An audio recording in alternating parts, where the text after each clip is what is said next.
민수기 2장을 함께 읽었는데요. 오늘 전반적인 내용은 진영을 배치하는 것에 대한 이야기가 나오는 것입니다. 이 진영 배치를 할 때 우리가 공통점으로 볼 수 있는 게 뭐냐면은 그의 군대대로 계수된 자라고 이제 나와요. 군대대로 계수됐다는 것은 온 백성들을 얘기하는 것이 아니라 20세 이상으로서 나가서 싸울 만한 사람들을 이제 계수한 거거든요.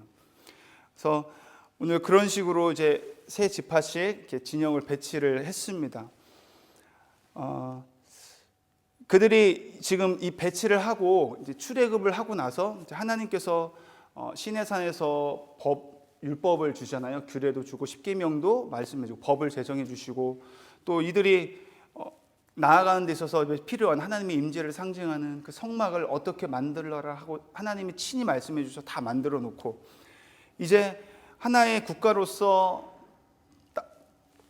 법도 만들고 이제 성막 하나님 우리를 이끌어 주실 하나님의 거할 임재를 상징하는 회막도 만들고 이제 필요한 것은 땅이라는 거죠. 그 땅을 향해서 이제 가는 거예요. 하나님이 약속하신 젖과 꿀이 흐르는 가나안 땅을 향해 나아가는 데 있어서 반드시 거쳐야 되는 곳이 있었는데 광야라는 곳이죠. 이 광야를 지나가기 위해서 잘 지나가기 위해서는 하나님께서 어떤 서두에도 말했지만 좀 조직적으로 좀 더 질서 있게 효율성 있게 이 광야를 지나가기 위해서는 필요하다는 생각이 들어서 진영을 배치하게 된 것입니다. 저희도 마찬가지죠. 하나님이 약속하신 가나안 젖과 꿀이 흐르는 땅 하나님의 나라를 향해서 우리가 천성을 향해 달려가는데 그 가운데 있어서 우리도 마찬가지로 하나님이 진영 그 하늘나라를 가기 위해서 광야를 지나가야 되는데 그 광야를 지나가는 데 있어서 무질서하게 그냥 내 멋대로 지나가게 되면은 반드시 큰 낭패를 보게 될 수밖에 없거든요. 그렇기 때문에 어떻게 보면은 광야를 이겨내기 위해서 그들이 하나님께서 이런 조직을 만드는 거라고 저는 봅니다. 광야가 있는 이유가 그럼 무엇일까? 왜 광야를 주시는가? 그냥 가게 하시면 좋지 않을까라는 생각이 드는데 하나님께서 광야를 허락하신 이유는 그 광야를 통해서 우리가 연단받고 또 훈련받고 또 많은 테스트를 통해서 우리가 하나님의 나라에 가기에 합당한가? 그 자격이 되는가를 보기 위해서입니다. 결국은 이런 과정이 없다면 이들이 가나안 땅에 간다 할지라도 그곳에서 얼마나 많은 세상 문화와 또 세상의 그런 가치들, 세상적인 것들을 가득 차 있는 우상을 섬기는 그 나라에 갔을 그 땅을 줬을 때 그들이 이스라엘 백성들이 버틸 수 있을까? 하나님께서 그 신앙을 연단하고 하나님의 말씀을 순종하는 법을 배우고 그러기 위해서 광야를 허락해 주신 것이고 그 길을 가는 데 있어서 하나님께서 진영을 배치해야지만이 또 잘 나아갈 수 있다는 것을 보여주기 위해서 오늘 진영을 배치를 한 것이죠.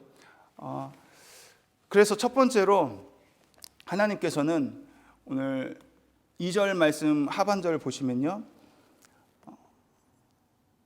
진을 치되 진영을 배치하되 회막을 향하여 사방으로 치라고 하고 있어요. 진영을 배치하는 데 있어서 회막을 중심으로 해서 사방으로 치라고 했습니다. 회막, 성막이 중심인데 이 회막은 하나님의 임재를 상징하잖아요. 그들이 진영을 배치하고 그 광야를 지나가는 데 있어서 하나님이 중심이 되어야 된다는 것입니다.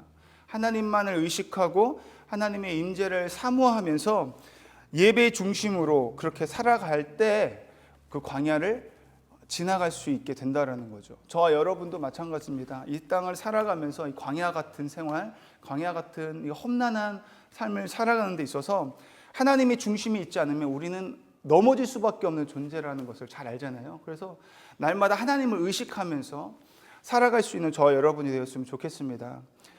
그리고 또 보면은 이 모든 것들이 결국은 하나님이 명령한 대로 다 진을 치는 거잖아요. 방금 말한 회막을 향하여 사방으로 진을 쳐라. 이것도 모세가 자기 생각과 아이디어를 가지고 한 것이 아니라 하나님이 말씀해 주신 그대로 듣고 순종하며 나갔던 것이고요.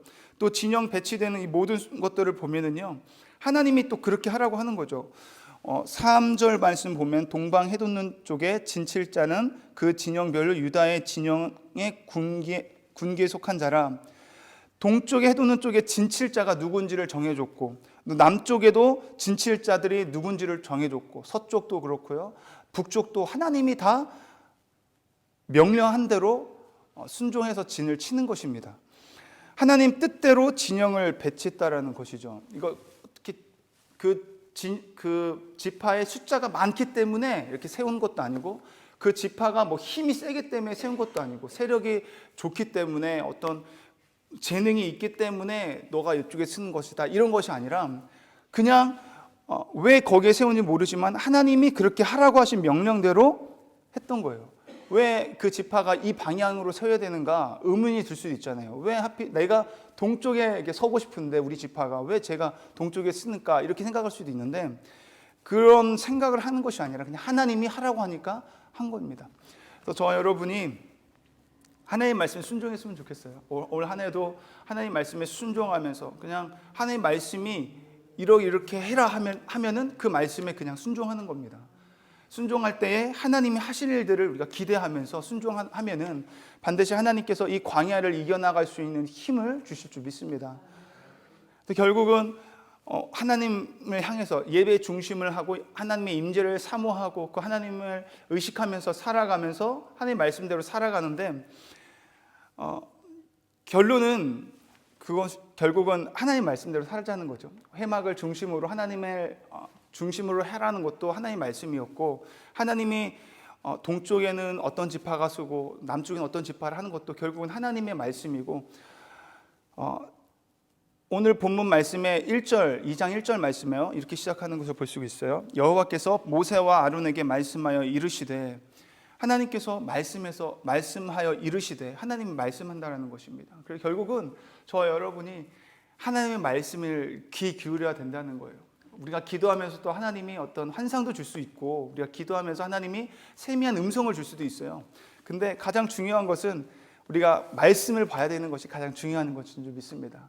말씀을 봐야지 하나님이 뭐라고 하는지 알고 하나님 뜻대로 우리가 갈 수가 있잖아요. 그래서 말씀이 육신이 되어 오신 예수님, 우리가 예수님과 만나고 또 예수님의 하나님 말씀의 음성을 듣는 것은 결국 생명의 말씀을 우리가 봐야 되는 것인 줄 믿습니다. 보면서 읽으면서 우리가 읽을 수도 있잖아요. 읽으면서 읽을 때도 그것이 결국은 내 목소리가 아니라 말씀을 읽을 때 그 목소리가 내 귀에 들려줄 때 그것은 곧 예수님이 우리에게 말씀하시는 것인 줄 믿고, 예수님과 항상 함께하는 삶, 결국 말씀과 함께하는 삶, 저와 여러분 2023년도도 그렇게 말씀으로 시작하는 한 해가 되고 또 마무리됐을 2023년 언젠가는 또 금방 오잖아요. 순식간에 그 순간, 마지막 순간에도 하나님의 말씀을 붙잡고 말씀 보면서 또 마무리할 수 있는 저와 여러분이 되었으면 좋겠습니다. 기도하시겠습니다. 하나님 아버지, 감사합니다. 광야라는 곳 정말 척박한 장소이고 위험한 장소이고 나 자신을 보호하기 어려운 장소이지만 하나님께서 그곳 가운데 우리를 보내시는 것은 반드시 이유가 있는 줄 믿습니다.